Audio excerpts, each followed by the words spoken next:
In the last video, we were discussing nephrology pediatrics, hair urinary tract infection, UTI क्या होता है ये। अगर डेफिनेशन की बात करूं बल्कि उससे पहले भी छोटे बच्चों में बहुत कॉमन है। देखो, जितनी भी है ना स्टूडेंट्स, कल को अगर आपके बच्चे होंगे तो उनके अंदर यूटीआई कॉमन क्यों होगा? क्योंकि ये कॉन्टामिनेशन है बाय फीकल फ्लोरा। मतलब छोटे बच्चों को इतनी वो नहीं होती हाइजीनिक कंडीशन की आदत, तो वही फीकल फ्लोरा जब उनके यूरिनरी ट्रैक की तरफ ट्रैवल करेगा। अब वो कैसे ट्रैवल कर सकता है? अगर वही उनके जो कंटामिनेटेड हैंड है, स्पेशली इन बेबी गर्ल्स, तो वही जो है ना उनके वहाँ पे ट्रैवल होना के शुरू कर देते हैं। तो आप जब कल्चर लेते हैं तो उसके अंदर अगर प्योर ग्रोथ मिल जाए और ऑर्गेनिज्म की, और उसकी रेशो कह रहा है कि 10⁻⁵, मतलब ये एक 10 के ऊपर 5 सिफरे और लगा दो आप, इतने अगर आपको organism per ml of the urine sample मिल जाए, ठीक है, per ml of the urine sample, आपने उस बच्चे का पेशाब लिया, या ये ज़रूरी नहीं क्योंकि हम पीडियाट्रिक पढ़े इसलिए बच्चे को, ये अमूमन जो फीमेल्स हैं बड़े वाली उनके अंदर भी बहुत कॉमन है। क्यों? सारा वो मैंने लास्ट वीडियो में बताया, नोनो का मसला है कि छोटी नोनो है, बॉयज़ के अंदर वो इन लार्ज यूरिथ्रा है, फीमेल के अंदर स्मॉल यूरिथ्रा है।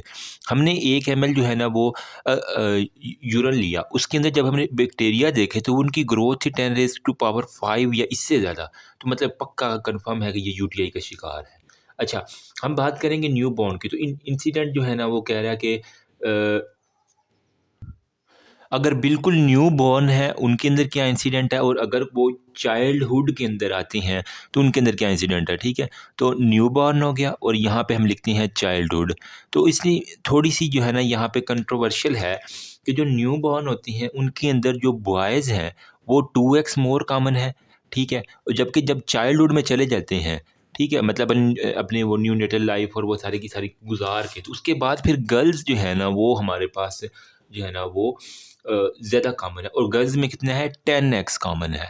ठीक है, इतना ज़्यादा ये कॉमन है गर्ल्स के अंदर। इस वजह से मैं बार बार ये बात करूँ कि दिमाग में बैठ जाए मुझ जैसे जो है ना उनको। अच्छा, लोकलाइजेशन इसकी कहाँ कहाँ पे हो सकती है? अगर तो ये किडनी के अंदर बैक्टीरियाज चले गए तो ये मेरी जान आपको करवा देंगे पाइलोनेफ्राइटिस, पास इन किडनी, या जो भी आप कह लो कि इन्फ्लामेशन हो गया वहाँ पे। ठीक है, तो पाइलोनेफ्राइटिस हो जाएगा। फिर अगर वो उसके ब्लैडर के अंदर चले गए तो वहाँ पे हमारे पास क्या करेंगे, सिस्टाइटिस। ठीक है, ये सारी आपकी सर्जरी वाली बातें हैं। मतलब ये किडनी है, यहाँ से यूरिटर हो गया और यहाँ पे फिर हमारे पास खूबसूरत सा ब्लैडर आ गया। ठीक है, सिस्टाइटिस, पाइलोनेफ्राइटिस, और फिर अगर हमारे पास यूरिथ्रा में चले गए, ठीक है, यूरिथ्रा में अगर वहाँ पे लोकलाइज हो जाए जाके, तो ये सेम कहते हैं यूरिथराइटिस। सिंपल सी बात है, कोई इसके अंदर है नहीं ऐसी बात। ठीक है, अब इटियोलॉजी में क्या है, कौन से ऑर्गेनिज्म है, क्या उन्हें लोड पड़ी हुई है इतनी? तो मेरी जान इसके अंदर हमारे पास आ जाती है सबसे ज़्यादा कॉमन ई कोलाई। ठीक है, ई कोलाई नहीं भूलना, एमसीक्यू भी आता है most common organism of UTI E coli. 75 से 90% आपको बच्चों के अंदर यही मिलता है। फिर हमारे पास बाकी जो है ना चार, एक क्वेश्चन भी आता था पैथो के अंदर बड़ा इंपॉर्टेंट। ठीक है, हमने 4 बैक्टीरिया के नाम लिखने होते थे। ई कोलाई है, फिर आप लिख दें क्लेब्सियला लिख दें। ठीक है, माइक्रो का भी एक क्वेश्चन था ये। इसके अलावा आप लिख दें फिर हमारा प्रोटियस लिख दें। ठीक है, प्रोटियस लिख दिया। इसके अलावा आप लिख दें सूडोमोनास। सिंपल सी बात है, आप ये इतने से जो है ना वो आप लिखेंगे तो अच्छे से नंबर मिल जाएंगे। ठीक है, बाकी जो छोटे मोटे है ना, स्टेफलोकोकस हो गया, सेप्रोफाइटिकस, ये भी आप लिख सकते हैं, लेकिन ये एंड पे। ठीक है, स्टेप्टोकोकस हो गया। ठीक है, और हमारे पास और क्या होता है, सेप्रोफाइटिकस, SAPRO, सेप्रोफाइटिकस, जो हमारे पास वेजाइनल के अंदर वो ग्रो करता है, वहाँ से सारी की सारी कहानी बनती है, वो छोड़ो उसको। अच्छा, अब यहाँ पे रिस्क फैक्टर मैं थोड़े से बता दूँ, मैंने शुरू में भी एक्सप्लेन किए लेकिन यहाँ पे हम दोबारा करते हैं कि रिस्क फैक्टर क्या है हमारे पास। जो फीकल फ्लोरा है, मतलब अगर कोई लड़की अपने फीकल मतलब एनल वाले हाथ, ठीक है, वही अपने यूरिथ्रा के अंदर जो है ना वो लगा लेती है, तो फीकल फ्लोरा वहाँ पे बड़ी इजीली ट्रांसफ़र हो सकता है। ठीक है, तो ये हमारे पास होता है फीकल फ्लोरा। नंबर सेकंड पे हमारे पास विज़ाइको यूरिटेरिक रिफ्लेक्स भी एक इसकी बड़ी निशानी है। आगे हमारे पास आ रहा है विज़ाइको यूरिटेरिक रिफ्लेक्स क्या होता है, वो मतलब बैक ऑफ द प्रेशर जो है ना वो हमारे पास यूरिटेरिक रिफ्लेक्स में आ जाएगा। फिर यहाँ से यानी सारा रिलेटेड है। फिर हमारे पास आ जाता है पुअर हाइजीन, ठीक है, जो अपने जो है ना ख्याल नहीं रखती हाइजीनिक कंडीशन का, ठीक है, टाइम पे जो है अगर मेंस्ट्रुअल साइकिल चल रहा है तो वो टाइम से पैड तब्दील नहीं कर रहे, तो ये इसके अंदर बड़ा आ जाता है। फिर हमारे पास जिनको कॉन्स्टिपेशन होती है, ठीक है, तो ये इनके अंदर भी बहुत ज़्यादा देखा गया कि कॉन्स्टिपेशन के अंदर वो बैक्टीरिया ग्रो करते रहते, वो फिर जब निकलते हैं तो फिर हमारे पास हो सकता है उसको कोई भी पेरिनियल जो है ना वो इन्फेक्शन हो, मतलब ये जो है ना वेजाइनल और ये सारी वाज का पेरिनियम जितनी भी आपकी लोअर है ना, ठीक है, उसका आपके पास इन्फेक्शन आ जाएगा, ठीक है। इसके अंदर हमारे पास पिन वर्म जो है ना वो बहुत ज़्यादा कॉमन है, तो पेरिनियम के ऊपर पी से पेरिनियम, पी से पिन वर्म, पेरिनियम के ऊपर हमने पिन मारनी है। फिर हमारे पास आ जाता है जी कोई भी उसको किडनी के स्टोन्स हैं या फिर किसी भी और एरिया के स्टोन है, फिर हमारे पास वो आ जाता है इंस्ट्रूमेंटेशन हो गया। ये एक बड़ी कॉमन चीज़ है। इंस्ट्रूमेंटेशन कैसी होगी? ठीक है, हो सकता है कि वो अपने चेकअप के लिए गई हो, ठीक है, फीमेल किसी भी और गायनेकोलॉजिस्ट, तो वहाँ से जो है ना उसने या फिर उसने डीआरई करवाया है, तो वहाँ से हाथ लग गए, या फिर अगर वो जो है ना ये जो होती हैं अंग्रेज़ गर्ल्स स्पेशली, ये मास्टरबेट की बहुत ज़्यादा शौकीन हुआ करती हैं। इन्होंने मुख्तलिफ़ डिवाइसेज़ जो है ना रखी होती हैं मास्टरबेशन के लिए, अपनी ग्रेटिफ़िकेशन के लिए, तो उनकी इंस्ट्रूमेंट के ज़रिए जो है ना कुछ बैक्टीरियाज़ लगे होते हैं, वही उन्होंने एनल में डाला, वही उन्होंने वेजाइनल डाला, तो वही जो है ना यूरिथ्रा के अंदर ट्रांसफ़र हो गया। तो ये इंस्ट्रूमेंटेशन एक बड़ी है, ये सीधी-सी बात है, कोई इतने शर्माने वाली नहीं है, ठीक है। फिर पोस्टीरियर यूरिथ्रल वाल्व जो है ना उसके अंदर कोई मसला हो सकता है, या फिर हमारे पास हाइड्रोनेफ्रोटिक किडनी आपने पढ़ा होगा कि मतलब वो अगर किडनी फ्लोट कर रही है, अ, उसके अंदर कोई भी वहाँ पे फ्लूइड आ गया, तो हाइड्रोनेफ्रोटिक किडनीज़ के अंदर जहाँ पानी है वहाँ पे बैक्टीरिया ईज़िली ग्रो करने के चांसेस होते हैं। फिर हमारे पास कोई भी अब नॉर्मल अबनॉर्मैलिटीज़ हो कोलेक्टिंग सिस्टम्स के लिए, जो किडनीज़ की हमारे पास होती है ना कोलेक्टिंग सिस्टम, सारे के सारे, मतलब ये प्रॉक्सिमल हो गया, कन्वोल्यूटेड और डिस्टल कन्वोल्यूटेड, यहाँ पे कोलेक्टिंग सिस्टम होता है सारे के सारे, तो कोलेक्टिंग सिस्टम में कोई भी मसला हो सकता है। या फिर हमारे पास वो उसने एंड पे लिखा हुआ कि short urethra of the girls facilitate ascending infection, जो मैंने पहले बात बता दी है, कोई इसमें ढकी-झुकी बात नहीं। अच्छा, क्लिनिकल फाइंडिंग क्या-क्या हमारे पास होंगी? अगर आपके पास बच्चा आए या प्री स्कूल चिल्ड्रन आ जाए या फिर स्कूल एज का आ जाए या फिर हमारे पास कोई भी हो रहा है, तो आपके अंदर क्या-क्या चीज़ें वो आपके साथ कंप्लेन कर सकता है। अगर बिल्कुल न्यू बॉर्न है, ठीक है, उसकी माँ अब लेके आएगी ना, तो वो कहेगी डॉक्टर साहब इसको एक तो फ़ीवर है, साथ में इसको हाइपोथर्मिया है, सर्दी इसको बहुत जल्दी लग रही है, ठीक है, ये कपकपाना शुरू कर देता है, पुअर फीडिंग है, दूध सही से नहीं पी रहा, ठीक है, और साथ में फेलियर टू थ्राइव है, मतलब उसको वो इतनी ज़्यादा जो है ना वो भूख की डिमांड भी नहीं हो रही, और साथ में जो है ना वो आप जब चेक करेंगे तो आप उसको सेप्सिस जो है ना वो सारी कंडीशन होगी, वो सूज रहा होगा और उसके रेडनेस, सेलुलाइटिस, वो सारी की सारी। सर्दी, ठंड, बुखार और खाना ना खाना, खाना क्या खाना, उसने दूध नहीं पी रहा, वो सारी की सारी इसकी प्री न्यूनेटल के अंदर आ जाए। बुखार तो होना ही होना है हर सूरत, ठीक है। अब अगर प्री स्कूल है, मतलब अब बच्चा बड़ा हो गया लेकिन अभी स्कूल नहीं गया, घर में ही जो है ना वो टर्नेलिया मार रहा है, तो उसके अंदर किस तरह होगा? वो कहेगा, हर वक़्त कंप्लेन करेगा अपनी माँ को कि मेरे पेट में जो है ना एब्डोमिनल पेन, ठीक है, पेट में दर्द है, ठीक है। फिर आप जो है ना वो बार-बार वॉमिटिंग करने की कोशिश करेगा, ठीक है? और वो कर भी देगा, उल्टियाँ उसको बार-बार होंगी। फिर हमारे पास क्या होगा जी, उसको वॉमिटिंग के साथ जो है ना वो फाउल स्मेलिंग यूरिन, उसकी माँ कहेगी जब ये पेशाब करता है तो गंदी सी बदबू आती है, तो फाउल स्मेलिंग यूरिन, ठीक है? जितने भी आप बॉयज़ और गर्ल्स मेरी वीडियो सुन रहे हैं, अगर आपके यूरिन के अंदर भी फाउल स्मेलिंग आ रहा है तो आपके कान खड़े हो जाने चाहिए, आपको कोई ना कोई मसला चलने वाला है, ठीक है? साथ में फिर उसको जो है ना वो फ़ीवर, बुखार लाज़मी होगा, डिसयूरिया होगा, ठीक है? पेनफुल यूरिनेशन होगी, इंक्रीज़ फ्रीक्वेंसी, बार-बार जो है ना वो यूरिन करने के लिए जाएगा, और एन्यूरेसिस भी कभी-कभार हो जाता है, मतलब उसको जो है ना बेड के ऊपर जो है ना, यानी उसका जो है ना वो यूरिन यूँ ही निकल जाना और वो सारी की सारी बातें, और साथ में अर्जेंसी बहुत ज़्यादा होगी, ठीक है? मतलब वो अपने ब्लैडर्स के ऊपर कंट्रोल जो है ना वो नहीं रख पाएगा, तो urgency, dysuria, fever, foul smelling और वॉमिटिंग और एब्डोमिनल पेन, ठीक है? तो उल्टी और वो सारी की सारी उल्टी से ज़्यादा, अगर उसके अंदर स्मेल आ रही तो वहीं से जो है ना आप यूरिथ्रा के अंदर से स्मेल निकाल देना।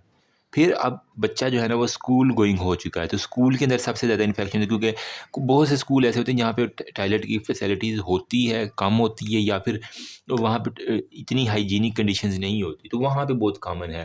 तो इसके अंदर भी हमारे पास फ्रीक्वेंसी जो है ना उसके अंदर बच्चों के अंदर बढ़ी हुई होती है, मतलब एनयूरेसिस के साथ वो प्रेजेंट करते हैं। फिर अर्जेंसी हो गया, नॉक्चूरिया मतलब रात को सोते हुए जो है ना वो निकल जाना, और इसके अलावा डिसयूरिया मतलब पेनफुल यूरिनेशन सारी की सारी हमारे पास उसके साथ आएगी। वो बच्चा पेशाब करते हुए चीखेगा, इतनी उसको होती है। नंबर 7 में हमारे पास जो है ना वो फ़ीवर होगा, और हमारे पास फ्लैंक पेन जो है ना वो उसको आ जाएगी, ठीक है। तो जब अगर आपका बच्चा स्कूल जा रहा है तो उसे सारा ये पहले टॉयलेट ट्रेनिंग दे के भेजा करें कि ये इस तरह आपने टॉयलेट, अगर पहले से टॉयलेट साफ़ नहीं है तो अच्छे से फ्लश करो और उसके बाद जो है ना उसको यूज़ करो, ठीक है। तो ये है। तो अच्छा, यही कुछ यूटीआई के जो है ना वो अगर एल्डरली फीमेल या मेल के अंदर हो ना, तो उनके अंदर फिर बार-बार जो है ना वो ड्रिबलिंग यूरिन बहुत ज़्यादा कंप्लेन करते हैं आके वार्ड के अंदर, ठीक है। ओपीडी में आते हैं कि जहाँ डॉक्टर साहब हमें कतरे गिरते हैं। जब देखा जाता है तो उनके अंदर जो है ना वो फ्रीक्वेंसी एक तो बड़ी होती है, अर्जेंसी बड़ी होती है, और वहाँ पे फ़ीवर के साथ भी इवन प्रेज़ेंट कर जाते हैं। तो ये भी आ गया।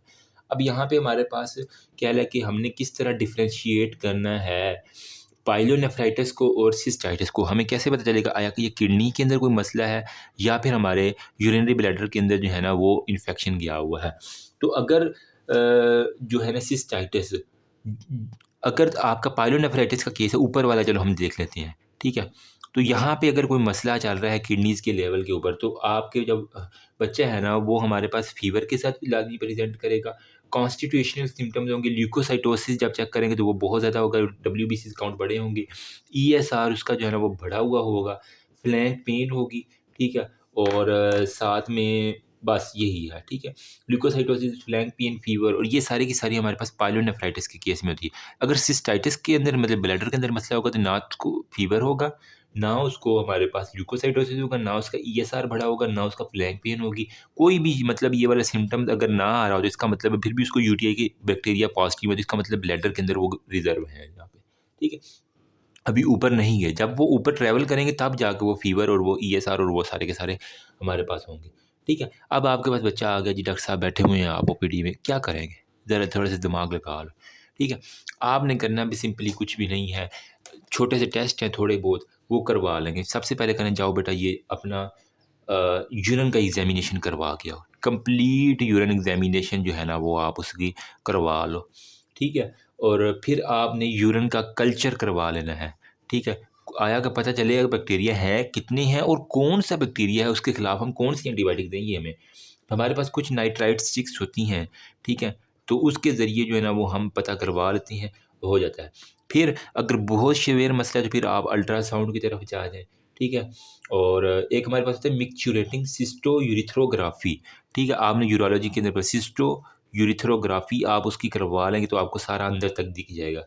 फिर अगर नहीं पता चल रहा है तो आप इसके साथ रीनल स्कैनिंग जो है ना वो, ठीक है। गुर्दे के अंदर पाइलोनेफ्राइटिस है, यहाँ पे इसको स्कैन लगा दो, ठीक है। यहाँ पे आप स्कैन लगाएँगे तो रीनल स्कैनिंग करवा लेंगे। ईज़ी बिल्कुल स्टेप है, दिमाग में थोड़ा-सा करो। अब रीनल स्कैनिंग के अंदर हम क्या यूज़ करते हैं, टेक्टेनियम लेबल्ड जो है ना वो हम आइसोटोप यूज़ करते हैं, टेक्टेनियम। तो इसको हम फिर क्या कहेंगे, इसको हम कहते हैं डीएमएसए, डाइमरकैप्टो सक्सिनिक एसिड के नाम से जो है ना डीएमएसए किसे, इसको हम कहते हैं लेबल डीएमए, हम कहेंगे renal scanning technetium labelled DMSA, di mercapto succinic acid, ठीक है। इससे हमें साइज़, शेप और पोजीशन ऑफ किडनी जो है ना बड़ी अच्छी मिल जाती है। फिर आप जो है ना अगर नहीं मसला सॉल्व हुआ, आपको नहीं समझ आई तो सीटी स्कैन करवा लो, ठीक है। आरएफटी रीनल फंक्शन टेस्ट जो है ना वो आप इसके साथ में करवा लो, बेहतरीन से रिज़ल्ट आपके पास आ जाएगा, ठीक है। साथ में वो कह रहा है हमारे पास इसकी इतने टेस्ट कराने के बाद आपको कोई ना कोई बैक्टीरिया भी मिल जाएगा, कोई ना कोई हमारे पास पैथोलॉजी है वो मिल जाएगी। अब हमने ट्रीटमेंट क्या करनी है, मेन तो है कि मरीज़ जो बच्चा है वो बेचारा चीखता जा रहा है, चिल्लाया जा रहा है। तो यहाँ पे मैं साथ में ट्रीटमेंट लिख देता हूँ ताकि ईज़िली हमारे पास जो है ना इज़िली कवर हो जाए सारी चीज़ें, ठीक है। तो यहाँ पे मेरे यहाँ ट्रीटमेंट में हमारे पास क्या-क्या चीज़ें आएँगी, एंटीपायरेटिक क्योंकि उसको बुखार है, ठीक है। मैंने कहा फ़ीवर है, तो फ़ीवर के लिए आप ट्रीटमेंट में एंटीपायरेटिक दे देंगे, बुखार के लिए सिंपल आप दवाई दे दो।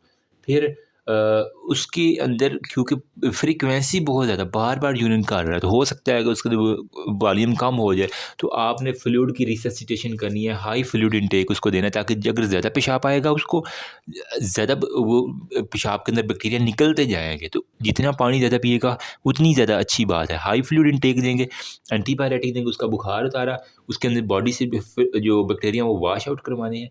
फिर अगर अनकॉम्प्लिकेटेड यूटीआई है, मतलब उसको यूटीआई तो है लेकिन अभी उसको सिम्पटम्स नहीं आ रहे इतने ज़्यादा, तो आप फिर ओरल एंटीबायोटिक्स जो है ना उसे कहना कि चलो ये बुखार की दवाई लो, पानी ज़्यादा पियो, जूस ज़्यादा पियो और उसके साथ आपने ये एंटीबायोटिक उसको जो भी बैक्टीरिया आपको कल्चर के अंदर मिला है उसके खिलाफ एंटीबायोटिक दे देनी। ठीक है? फिर अगर तो पाइलोनेफ्राइटिस है, मतलब उसको यूटीआई होकर वो गुर्दों तक चला गया, ठीक है, पाइलोनेफ्राइटिस है, तो फिर आप उसने फ़ौरन आईवी लगाने की ज़रूरत है, वरना उसके गुर्दे जो है ना वो उड़ने के चांसेस हो सकते हैं। फिर अगर तो वेज़ाइको यूरिटेरिक रिफ्लेक्स है, वीयूआर है, तो इसके अंदर आप क्या करते हैं, सर्जिकल मैनेजमेंट भी हमें करनी पड़ जाती है। लेकिन इसके अंदर फिर कॉम्प्लिकेशन क्या है, अगर आपने इसको ट्रीट ना किया, हाइपरटेंशन हो सकती है, रीनल के ऊपर जो है ना वो कह रहे हैं कॉम्प्लिकेशन में एक तो उसका बीपी जो है ना बुखार हो गया, वो सारी चीज़ें हाइपरटेंशन काज करवा देती हैं। साथ में उसके रीनल स्कारिंग हो सकती है, सीवियर वेज़ाइको यूरिटेरिक रिफ्लेक्स हो सकता है और क्रोनिक रीनल फेलियर, मतलब उसको फिर परमानेंट जो है ना वो डायलिसिस के ऊपर शिफ्ट करना पड़ सकता है। ठीक है? तो ये हमारे पास है। अब आपने दवाई भी दे दी है, तो मरीज़ को हदायत क्या करनी है, नीचे जो आप लिख के देंगे हदायत में, एक तो आपने कहना है कि फ़ॉलो अप के ऊपर आता रहे, ठीक है? यूरिन कल्चर जब वो आएगा तो मेडिसिन खा के कोर्स एक मुकम्मल करके आपने उसका यूरिन कल्चर करवाना है, सेंसिटिविटी करवाना है, ठीक है? मतलब अगर आज आपने उसकी ट्रीटमेंट ख़त्म हुई है, तो उसे कहना है कि जिस दिन तुम्हारी ट्रीटमेंट ख़त्म हो उससे 1 हफ़्ते बाद तुम आओगे और यहाँ पे आपने यूरिन कल्चर और सेंसिटिविटी जो है ना वो सारी चेक करवानी है। फिर आपने देखना है कि 1 से 2 माह के बाद यूरिन कल्चर करवाना है कि कहीं रीअकरेंस तो नहीं होगी, ठीक है? अगर हो गया तो फिर आपने जो है ना वो दोबारा ट्रीटमेंट करनी है, अगर नहीं हुई तो आप क्या करेंगे, उसको 1 साल के लिए जो है ना, वो ऑब्ज़र्व करना है, ठीक है? कि आया कि उसको 1 साल के अंदर दोबारा तो यूटीआई नहीं हुआ। सारी उसको ये उसने फ़ॉलो की हैं और 1 साल तक उसको नहीं हो रहा, इसका मतलब आप ठीक चल रहे हैं, वरना फिर कोई ना कोई मसला है, लफड़ा है। तो ये हमारे पास है जी यूटीआई के बारे में, छोटी-सी बात जो मैंने आपके साथ शेयर करनी थी। तो फ़ॉलो-अप आपने लाज़मी करवाना है। उसे कहना है जब तुम अगर ट्रीटमेंट के बाद जब अब तुम्हारी ख़त्म हो 1 हफ़्ते बाद आना, 1 वीक के बाद और दोबारा आके अपना यूरिन कल्चर देना है, पेशाब अपने अगर टेस्ट दोबारा करवाने हैं, कल्चर सेंसिटिविटी करवा लो, ठीक है? फिर उसे कहना है कि इसके बाद तुमने 1 से 2 माह तक जो है ना वो चेक करना है कि तुम्हें दोबारा बुखार या ये वाली सिम्पटम्स दोबारा तो नहीं आई, ठीक है? कोई स्मेली यूरिन इस तरह की नहीं है, ठीक है? तो अगर नहीं आई तो फिर उसको 1 साल के लिए जो है ना वो आप ऑब्ज़र्व करते रहें कि आया कि इसके अंदर दोबारा हुआ कि नहीं हुआ, तो ये फिर आपकी मतलब ट्रीटमेंट ठीक है। That's all about UTI. Hopefully ज़्यादा नहीं तो कुछ ना कुछ आपकी इससे हेल्प हो गई होगी, ठीक है? आई ट्राइड माय बेस्ट कि जितना मुझे बेस्ट आता था मैं आपके साथ शेयर कर दूँ। अभी हमारा रह गया वेज़ाइको यूरिटेरिक रिफ्लेक्स, वो नेक्स्ट वीडियो में डिस्कशन करते हैं। If you have any query up till now you can ask me. Thank you.